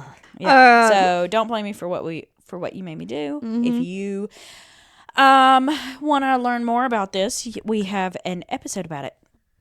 And then last week, actually. So I have 2 on the 22nd and I have 1 on the 24th, and I'm done. Okay, go with one of your 20 seconds. Okay, perfect. I read Big Dumb Eyes by Nate Bargatze. I love him. Yes, he's hilarious. He's the one fell swoop dude. Yes. Yes. He is so funny. He is. I read this from the 19th to the 22nd. It's a memoir. I feel like I don't need to read the synopsis or anything because it's just a memoir of his life. Right. Oh, I do want to show you. I listened to it on Spotify. This is something that's really cool to me. Mm-hmm. And Nate obviously narrated it. Look at my sweet baby. When did she get so big? My goodness. She is so precious. Anywho. And so normally it's the covers on the books for this. Well, because this is an audiobook with it being a memoir, he also has pictures, and Spotify has it to where the pictures that he's talking about show up at the top. Yes. So his dad was a clown as he was growing up, and that's him in The Little Lion. That's crazy. His dad was a clown. His mom worked... Oh my gosh, don't quote me on this one. I want to say for the school system. He had a car named Old Blue. He played for the NBA, the National Baptist Association basketball. It's so good. Nate is just so, like, he has the dry where, like, he can make you laugh.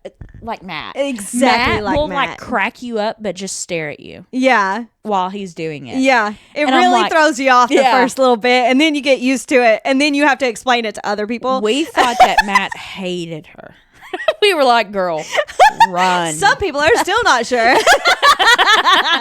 Me.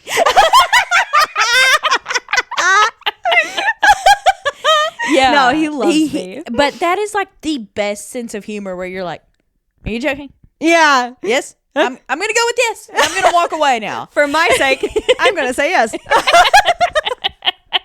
But yeah, it was very, very good. I loved it. This made me want to read the Tom Segura one that you read. Because it's got pictures too. And if Spotify does the same thing with his, oh, that's awesome. Tom Segura and Nate Bargatze and Bert Kreischer are just like all top tier comedians for me.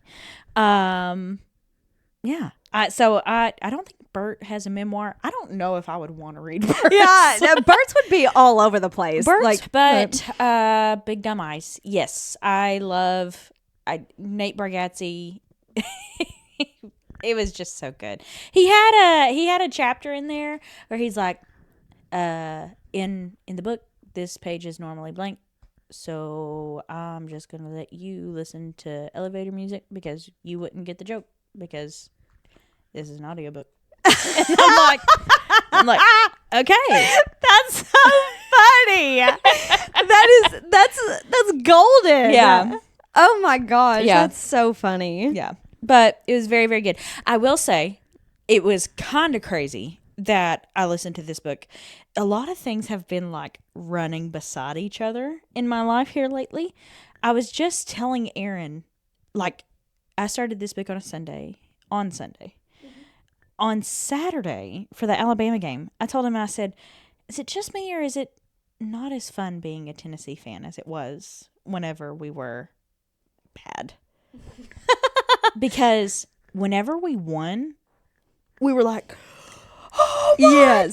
Because it was like a once in a season type thing. Yes. Once a month we might win. Now it's like we're expecting to win. So whenever we lose, it's just extra depressing. Yeah. It's no more, we'll and maybe get him next time. So he's a Vandy fan. And he talks about how big of a Vandy fan he is. And he talks about how he's like, I root for the underdog. And it's fun to root for the underdog. And I'm like, that's what it is. Yep. Come on now.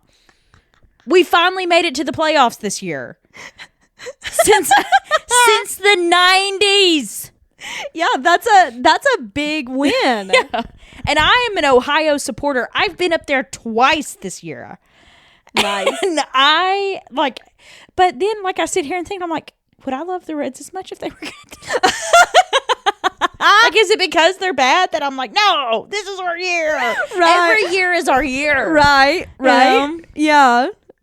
So that's funny. I just thought it was funny that I literally talked about this on Saturday with Aaron. And then I started the book on Sunday. And he talks about, he's like, it's not as fun. He was like, you can't tell me that you have nearly as much fun as I do whenever your team wins versus when my team wins. And I'm like, that is crazy. It's just weird. Yeah. So, yeah. It's almost like those the TV shows where it'll introduce something at the beginning of something new at the beginning of the story, and then by the end of it they're requiring that thing. Yeah. The Chamber of Secrets, where they introduce the mandrakes, and suddenly the mandrakes is what's needed to get the petrified people taken care of. Yes. It's like that. Yeah, where you say it first and then something happens. We also didn't talk about the Creevy brothers whenever I finished Deathly Hallows. We do need to talk about that. You want to take a break to talk about that? Because it's just sad. That's all I have to say. They were my favorites. They were sweet. They were sweet babies. And they just snuck in. It wasn't Dennis, was it? Colin. Yeah, that passed. And because he snuck in. Remember, he was being sent home, and he snuck back to help, and it killed him. Oh, God. I didn't think about that. Yeah. That sweet baby boy. Yeah. Yeah. Anyway, no more being sad. Nate Bargatze. Yes. What did you? I rated it a 3-star. It's average. Okay. So yeah, it was a book. I really like the way that I like it when whoever wrote their own memoir reads it. So I really like that. I think you should read it. You should listen to it. Okay. Especially if you're running out of ideas. It's a good book to just be like, it's a filler. I'll read this. Yeah. And it's an enjoyable filler. Right. It's not like a filler where it's like, okay. Right. You're right. Yeah. I get that. Okay. All right. So the one that I read, finished on the 22nd. I read from the 17th to the 22nd, Eclipse by Stephanie Meyer. Number 3. I thought it might improve. Genuinely. From New Moon to Eclipse. I remember feeling like it improved. It didn't. Yeah. You know what happened? Jacob and Edward switched places. Oh, no. Edward was toxic in the last one. I gotta do a reread. Yes, you do. So you can understand what I'm talking about. Edward was toxic in New Moon. Jacob was problematic. Yes. So problematic in this one. Because Jacob was my boy. I know. Looks-wise, it's always Jacob. Well, yeah. But then I hadn't made it this far, and I forgot about him throwing himself on her and forcing his kiss on her, and her just not accepting it, and was like, are you done? And Edward calling him out for assaulting her like that, and I was like, yeah, it was assault. Yeah. She couldn't get away. It did fit the time of year. I will say that, and even with it being that time of year, still didn't help it. What timeline are we looking at? Because didn't the whole Twilight series just happen in a year and a half? Not even because has it been 9 months? At this point, it's been 9 or 10 because she was just graduating. This one had her graduation party in it. Yes. She was just starting her senior year at the beginning. So, yeah, crazy short Did timeline. they go to prom or did they go to homecoming in the first book with her purple dress? Homecoming. Okay. Yeah, he didn't take her to prom, or no, it was prom that they went to, and there was a dance that was going on, and he didn't subject her to that in this one because of the last time. Okay. So, let's see. I did like the reminder of Jasper and Rosalie's stories of how they became vampires. However, Rosalie's was problematic. Oh, she deserved to rip them limb from limb. Oh, yeah. No. She definitely deserved to annihilate them afterwards. She deserved those 5 kills that are on her kill list. But the thing that was problematic was she was talking about how she was young and she was always pretty and she knew it, and like she said, even from the time I was 12 years old, I was turning heads and I loved the attention even from older men. I was like, that is never the case. As someone who has always liked older men at 12, yeah, I could see that. Being like, I loved the attention that like older men would be like, no. I know that now. Yeah. But at 12 years old. At 12 years old, I was awkward. I was too awkward to because I would get a little bit of attention and like want to go crawl into a hole. Let alone from somebody who's confident in themselves. Not even my age group where they're still not confident in themselves either. Somebody who is confident in themselves looking at me like, absolutely not. No. So that was weird. Yeah. This book, because of Jacob, is where I got my firm belief that if the guy would just kiss me, he would realize that he's in love with me. Because it just takes a kiss, right? Like, they just kiss, and suddenly, and it's the second time on top of that, and suddenly Bella realizes her love for Jacob has been there the whole time.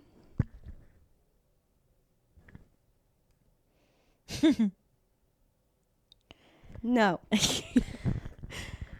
I'll probably say it in the next one too. No wonder I was so toxic. No wonder. Also, Jacob, with that second kiss, acting like he was going to go intentionally get himself hurt in order to have her ask for a kiss. How manipulative is that? Didn't Casey say that this is like somehow to do with the Mormon church? Well, yeah, but that's the Cullens. This is Jacob we're talking about. Jacob should be different. Yeah. Jacob should not be toxic like this.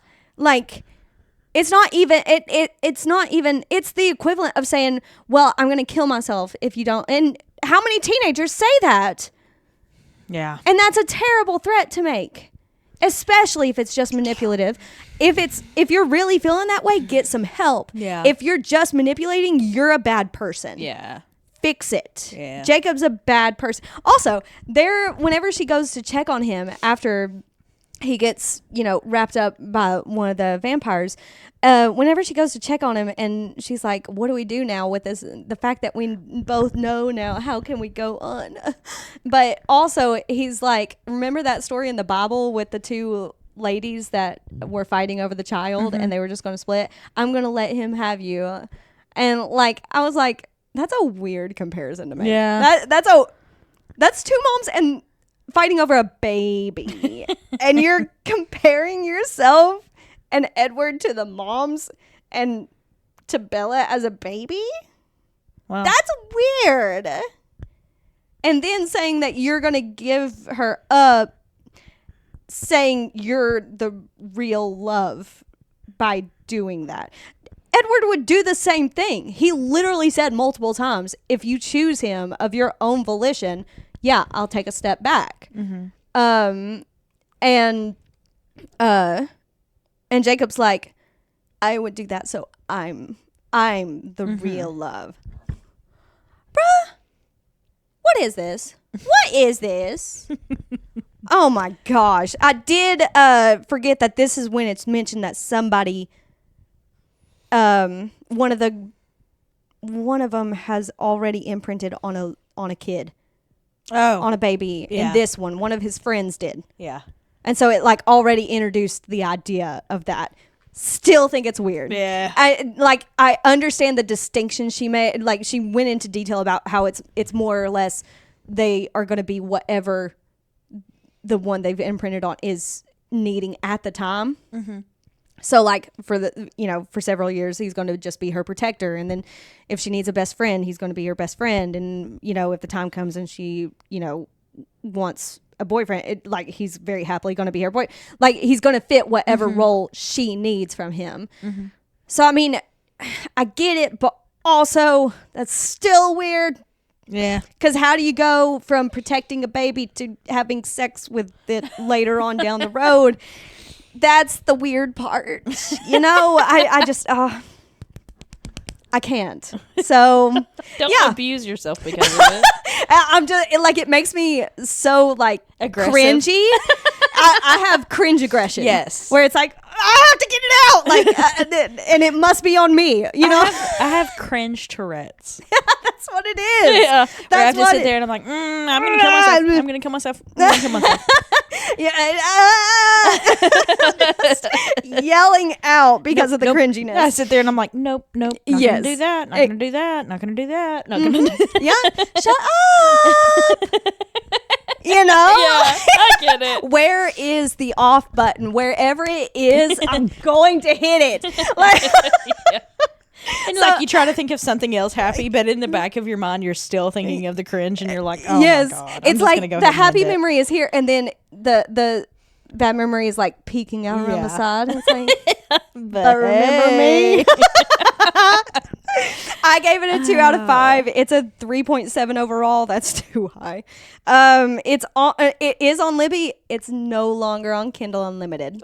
Yeah, what? all the books are now $10.99 regular on Kindle. Wow, don't waste that wasn't your money. quick. That was a quick amount of time for Yes, them to support your local library instead. Yeah, don't waste your money.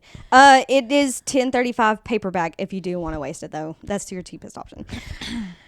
All right. What else did you finish on the 22nd? I've got Atmosphere by Taylor Jenkins Reid. Hey, she is Evelyn. Yes, Yeah, the Seven Husbands. Seven of Husbands. Evelyn Hugo. Yes. And Daisy Jones and the Six. Yes. Malibu Rising. Yes. She does a lot of historical fiction. One thing I suggest, if you are wanting to know if you like Kristen Hannah, try Taylor Jenkins Reid first. Okay. Because this book is very... I don't want to get into it. Just try Taylor Jenkins Reid first. If you're like, I can't do it, Kristen Hannah is not the girl for you. Just so you know. So, Atmosphere, Taylor Jenkins Reid. Here is the description. Joan Goodwin has been obsessed with the stars for as long as she can remember. Thoughtful and reserved, Joan is content with her life as a professor of physics and astronomy at Rice University and as aunt to her precocious niece, Frances. That is, until she comes across an advertisement seeking the first women scientists to join the NASA's space shuttle program. Suddenly, Joan burns to be one of the few to go to space. I can't read today. Selected from a pool of thousands of applicants in the summer of 1980, Joan begins training at Houston's Johnson Space Center alongside an exceptional group of fellow candidates.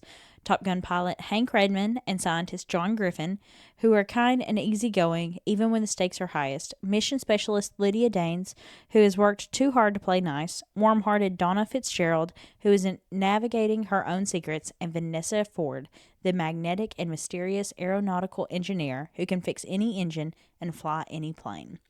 As the new astronauts become unlikely friends and prepare for their first flights, Joan finds a passion and a love she never imagined. In this new light, Joan begins to question everything she thinks she knows about her place in the observable universe.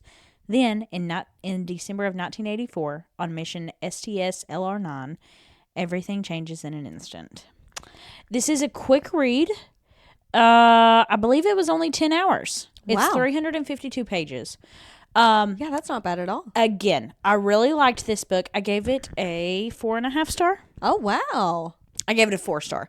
It's so close to being a 5. Really? But the reason I knocked it down to 4 is because if I had to choose between a book that Kristen Hannah wrote about this story, gotcha, or this book, I think I would more than likely. Kristen Hannah has never, not that I know of. I would probably go with Kristen Hannah. Gotcha. It's not devastating enough for me. I gotcha. It's not heart wrenching and stomping on the ground. I gotcha. So, and then how dare? Yes. How dare? And then on the 24th, I finished Gentle Rogue. Yes. By Joanna Lindsay. Yes. And then also on the 24th, I finished Defy Not the Heart by Joanna Lindsay. Yeah. And that's it for so far. Because today is the 25th. Yeah. There's still 6 days to go, technically. There's almost a full week. Almost because an entire week. We've got the rest of this day. The rest of the today. Yeah. We've got all up until Friday. Yeah. The end of Friday. So we've got a full week. Yeah. Yeah. So, I mean, I'm hoping to get 4, but I think I will get My Roommate is a Vampire done. I'm hoping to finish Fall I Want. And then I've got Staircase in the Woods by Chuck Wendig. I thought you weren't the biggest fan of that. Besides the little political stuff that he threw in for no reason whatsoever, it was a fantastic book. That was the only complaint that I had about that one. So, and then you get through it, and then it's done. Okay. And I also have The Briar Club by Kate Quinn. I've seen it quite a few places, and All the Colors of the Dark. I think I could finish these 4 in a week. I respect you. I'm not saying you can't. Because I believe in myself. You finished 17 books just in the short amount of time. When did we film last? 27th. The 27th? September. And it's the 25th. So less than a month. 28 days. Yeah. 4 weeks. Yeah. That's impressive. That's 4. That is 4 books a week. Mm-hmm. That's just over 4 books a week. 4.25 books a week. Yeah. Yeah. Heck yeah, I did. So you'll have a quarter of a book left. Yeah. That you could read. I could do it. Yes. Heck yeah. I believe you. Now, I believe you. So yeah, Defy Not the Heart and Gentle Rogue. Gentle Rogue by Joanna Lindsay. We talk about both of those books next week in our Harlequin Romance. Part 2. Dose. Reading the Harlequin Romances. Dose. Yes. So be on the lookout for that. And while you're at it, so that you don't miss it, you might as well subscribe. Come find us on social media. We are on Facebook, Instagram, TikTok, The Unfinished TBR. We've got an email, theunfinishedtbr@gmail.com. If you are, somebody who wants to sponsor us, email us. If you want to have your business in that ad break that we took instead of silence, then reach out to us. We need to do like some type of ad where it's like toe paste instead of like toothpaste or something. It's way too much work, but we should do it. I will be thinking on it. Turn these fake ads into real ads today. So yeah, if we're open to sponsors. Yeah. Just saying. Kindle? Soul? The e-readers? And then we are also on YouTube and Spotify with brand new episodes every single Monday. So even if you're not going to watch the Harlequin episode, you might as well subscribe so that you don't miss any updated episodes. We've talked about Taylor Swift. We've got Jeopardy coming up. We've got Guitar Theories coming up. We've got a whole bunch planned for the rest of this year. Did y'all do Jeopardy without me, or we've already filmed it? Okay. We have not done Jeopardy without because we've done Guitar Theories. Yeah. We did Guitar Theories already, which will be coming here in a few weeks. So, all right, we will see you next week for the Harlequin Romance episode. Bye-bye. Love you. Bye.